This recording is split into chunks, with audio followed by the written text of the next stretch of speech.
Welcome back my YouTube channel maths by Satveer Sharma. अगर आप channel पर नए हैं तो चैनल को सब्सक्राइब करें और शेयर करना ना भूलें। अगर वीडियो अच्छा लगे तो उसको लाइक करें। आज हम इस वीडियो में क्लास 11th की जो मैथ्स है उसका चैप्टर फर्स्ट पढ़ेंगे। तो चैप्टर फर्स्ट है हमारा समुच्चय यानी सेट्स है। तो उसकी परिभाषा है कि वस्तुओं के सुपरिभाषित संग्रह को हम क्या कहते हैं, समुच्चय कहते हैं। और समुच्चय सिद्धांत का विकास किसने किया था? जॉर्ज केंटर ने, जो एक जर्मन गणितज्ञ थे, उन्होंने किया था। इसकी डेफिनेशन है कि वस्तुओं के सुपरिभाषित संग्रह को हम क्या कहते हैं, समुच्चय। यानी कि वो वस्तुएं जिनको हम डिफाइन कर सकें तो वो क्या कहलाती हैं, समुच्चय कहलाती हैं। जैसे एग्जाम्पल के तौर पर राजस्थान की नदियों का समुच्चय, तो इसको हम डिफाइन कर सकते हैं क्योंकि इनको हम गिन सकते हैं, इसका समुच्चय हम बना सकते हैं। इसी प्रकार अंग्रेजी वर्णमाला के व्यंजन, यानी कि जो 5 स्वर छोड़कर बाकी के 21 जो व्यंजन हैं उनका समुच्चय हम आसानी से बना सकते हैं, तो वो समुच्चय की कैटेगरी में आता है। यानी कि एक परिमित समुच्चय के रूप में बनता है, तो वो क्या कहलाता है, समुच्चय। इसी प्रकार है हमारा तीसरा उदाहरण कि 10 से कम अभाज्य संख्या, यानी कि 10 से कम अभाज्य संख्या कौन सी होती हैं? 2, 3, 5 और 7। तो इनका हम समुच्चय आसानी से बना सकते हैं। इसी प्रकार कोई इक्वेशन दे दिया आपको और उसके मूल के बारे में पूछा, यानी x की वैल्यू, तो द्विघात समीकरण के अंदर x के 2 मान आते हैं, तो उसका समुच्चय हम आसानी से बना सकते हैं। तो ये एक समुच्चय का उदाहरण है। इसी प्रकार जो नंबर्स हैं जितने भी, उनको हम समुच्चय के अंदर काउंट करेंगे, क्योंकि जैसे z है तो पूर्णांकों का समुच्चय। इसी प्रकार n हो गया जो नेचुरल नंबर्स का समुच्चय। इसी प्रकार डबल हो गया पूर्ण संख्याओं का समुच्चय। अगर हमें q के बारे में पूछे तो q होता है परिमेय संख्याओं का समुच्चय। r होता है आपका रियल नंबर का समुच्चय। इस प्रकार जितने भी नंबर्स का जो समुच्चय है वो भी सभी समुच्चय के अंदर ही काउंट होते हैं। अब वो एग्जाम्पल है जो समुच्चय नहीं है, यानी कि आपको एग्जाम्पल देते हैं कि विश्व के 5 सर्वाधिक विख्यात गणितज्ञों का संग्रह आप बनाइए। तो हमें यह डिफाइन नहीं कर सकते कि कौन सुप्रसिद्ध गणितज्ञ हैं, क्योंकि मेरे अनुसार कुछ अलग इसका उत्तर होगा, आपके अनुसार कुछ अलग इसका उत्तर होगा। तो अलग अलग जब उत्तर हमें प्राप्त होते हैं तो वो समुच्चय के अंदर काउंट नहीं होता। इसी प्रकार भारत के सर्वश्रेष्ठ बल्लेबाजों का संग्रह, अब मेरे अनुसार सर्वश्रेष्ठ अलग होंगे बल्लेबाज, आपके अनुसार अलग होंगे, तो उसको हमें समुच्चय के अंदर डिफाइन नहीं करेंगे, तो वो समुच्चय नहीं होगा। अब आगे है कि समुच्चय को दर्शाते कैसे हैं, उसको कैसे लिखते हैं, क्या होता है समुच्चय, इसके बारे में हम पढ़ेंगे। तो समुच्चय को अंग्रेजी वर्णमाला के जो बड़े अक्षर हैं, capital A, capital B, capital C, ऐसे Z तक किसी भी अंक से हम इसको किसी भी अक्षर से दर्शा सकते हैं।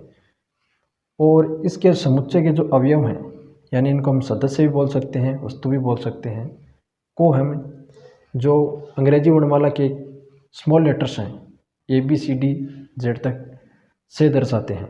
यानी कि समुच्चय को कैसे लिखते हैं, जैसे यहाँ पे एक एग्जांपल है हमारे पास, तो इसको हमने A के रूप से लिखा समुच्चय को कैपिटल A से, और इसको मजला कोष्ठक के अंदर हम लिखते हैं अवयवों को हमने जो अंग्रेजी वर्णमाला के स्मॉल लेटर हैं उनसे दर्शाएंगे और बीच में उसके अर्धविराम चिन्ह लगाएंगे। इस प्रकार समुच्चय को लिखने का एक तरीका है। जैसे हम दूसरा भी कोई ले सकते हैं, जैसे D से दर्शाएं और उसके अवयव हो जाएं X, Y और Z। इस प्रकार ये मजला कोष्ठक है, इसको मजला कोष्ठक के अंदर हमें लिखते हैं। अब हम पढ़ेंगे समुच्चय को दर्शाने के जो प्रकार हैं, यानी समुच्चय को हम 2 प्रकार से रिप्रेजेंट कर सकते हैं, तो वो हम आगे पढ़ेंगे इस वीडियो में। तो वीडियो में आप बने रहिए।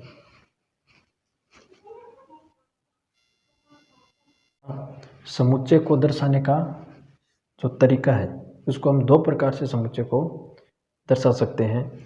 फर्स्ट है हमारा रोस्टर या सारणीबद्ध रूप। इसके अंदर हम अवयवों को महिला कोष्ठक के अंदर लिखते हैं और प्रत्येक अवयव के बीच में अर्धविराम का चिन्ह लगाते हैं। तो कुछ इस प्रकार है हमारा एक समुच्चय, जिसमें हमने ए ई आई ओ यू 5 अवयव ले लिए हैं इसके अंदर। तो रोस्टर या सारणीबद्ध रूप में हम इसको इस प्रकार लिखते हैं समुच्चय को। फिर है हमारा समुच्चय निर्माण रूप, या इसको हम बिल्डर फॉर्म भी कहते हैं। इसके अंदर देखो इसको कैसे रिप्रेजेंट करते हैं। तो देखो जैसे ये एक हमारा समुच्चय है, इसको हमें समुच्चय निर्माण रूप में लिखेंगे। तो देखो इसको लिखने का तरीका है कि इसकी जो विशेषता है वो इसके अंदर हम लिखते हैं, यानी कि अक्ष कोलन अक्ष। फिर जो अक्ष की विशेषता है, तो अक्ष की यहाँ पे क्या विशेषता है, देखो ये सभी अंग्रेजी वर्णमाला के क्या हैं, स्वर। तो हम लिख देंगे अक्ष क्या है, अंग्रेजी वर्णमाला का एक स्वर।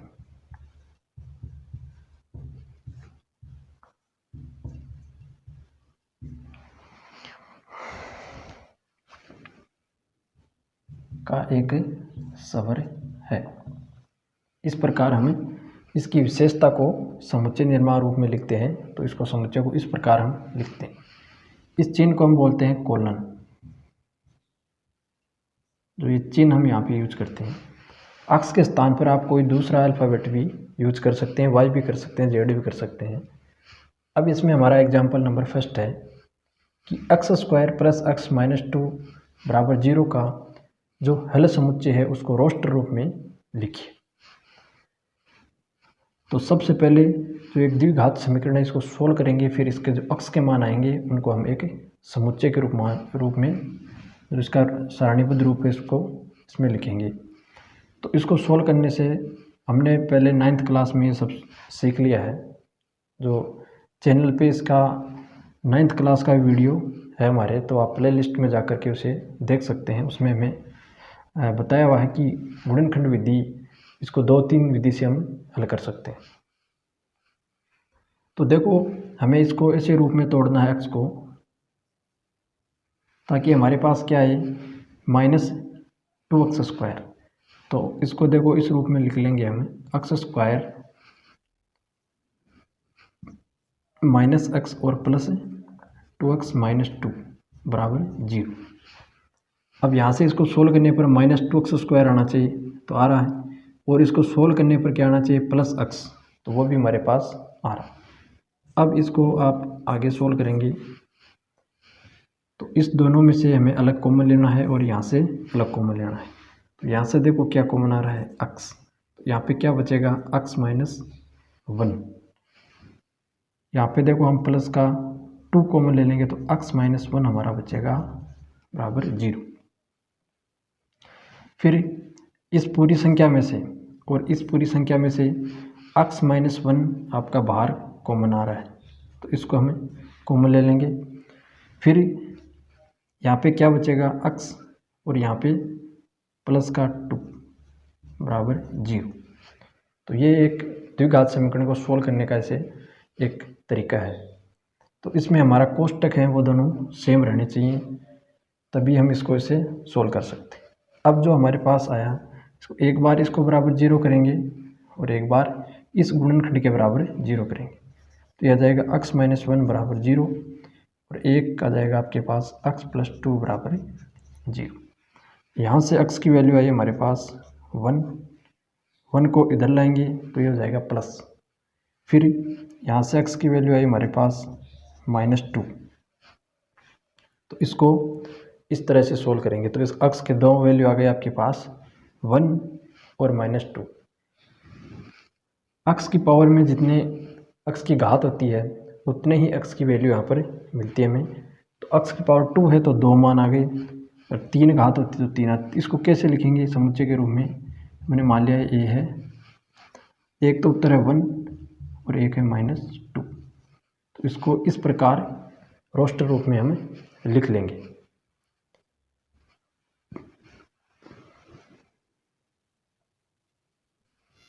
अब है हमारा एग्जाम्पल नंबर 2।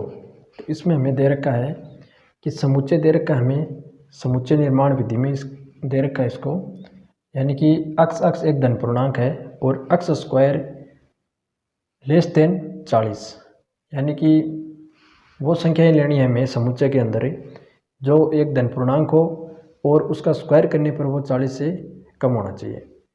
इसको हमें रोस्टर रूप में लिखना है, यानी कि कुछ इस तरह। तो हम इसमें संख्याएं देखते हैं कौन कौन सी आएंगी। तो देखो 1 का स्क्वायर करेंगे तो वो देखो 40 से क्या होगा, कम ही होगा।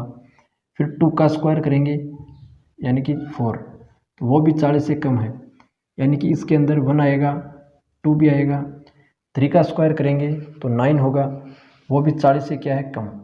तो ये संख्याएं इन शर्तों को मान रही है या इस पे ये संख्याएं लागू हो रही हैं। तो इसका 3 हो जाएगा।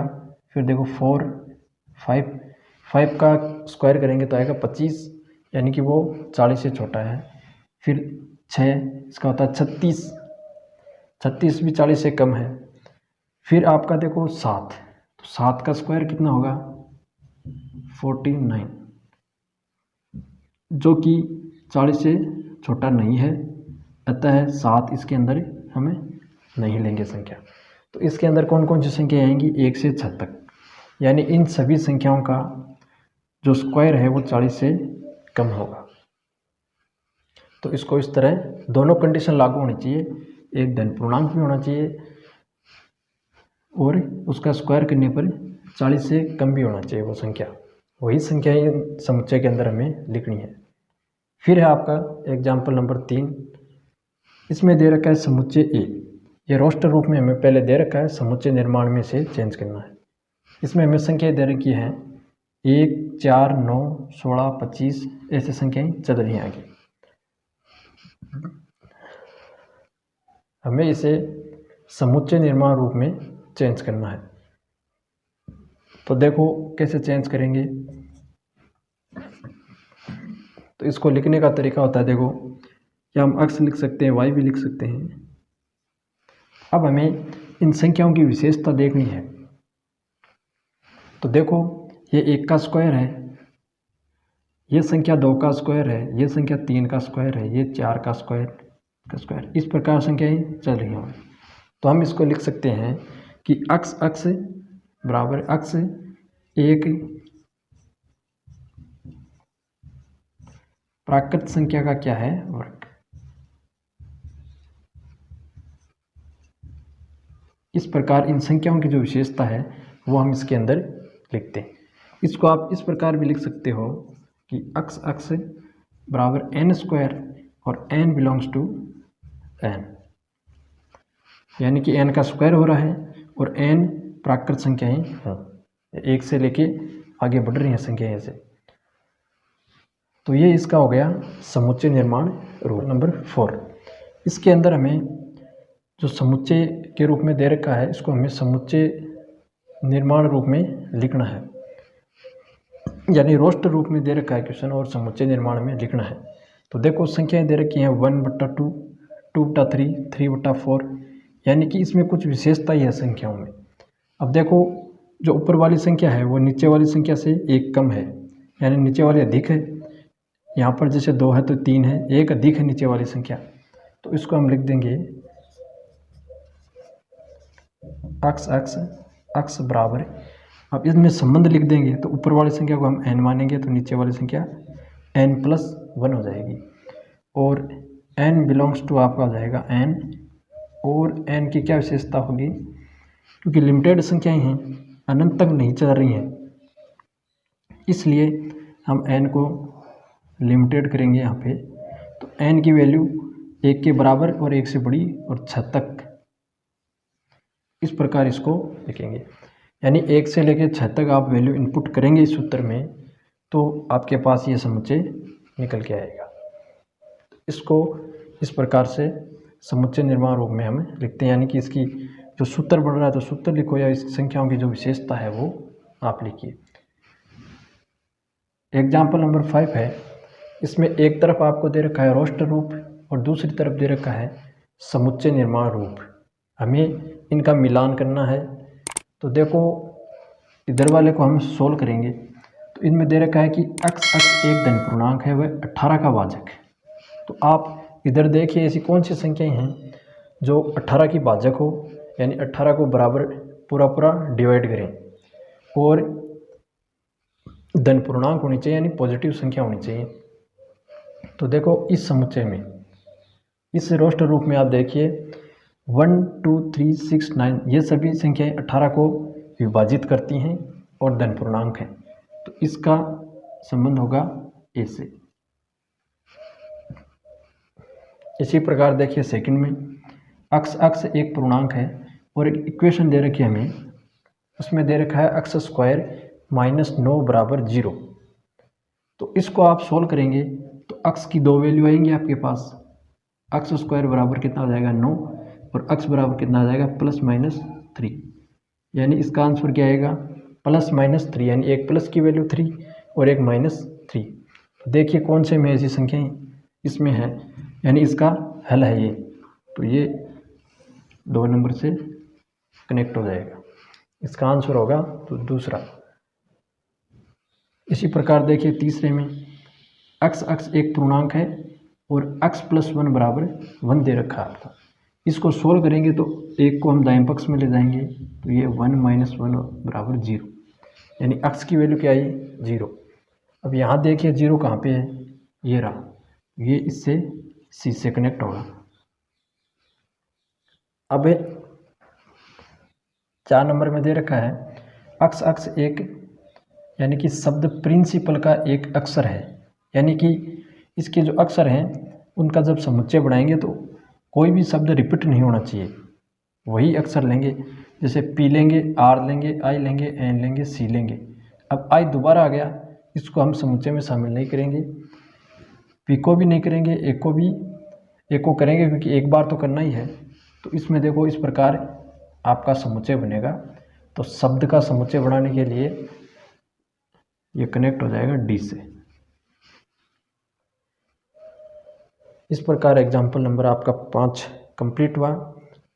और वीडियो अच्छा लगे तो लाइक करें, चैनल को सब्सक्राइब करें और वीडियो को शेयर करें ताकि स्टूडेंट्स तक ये पहुंच सके।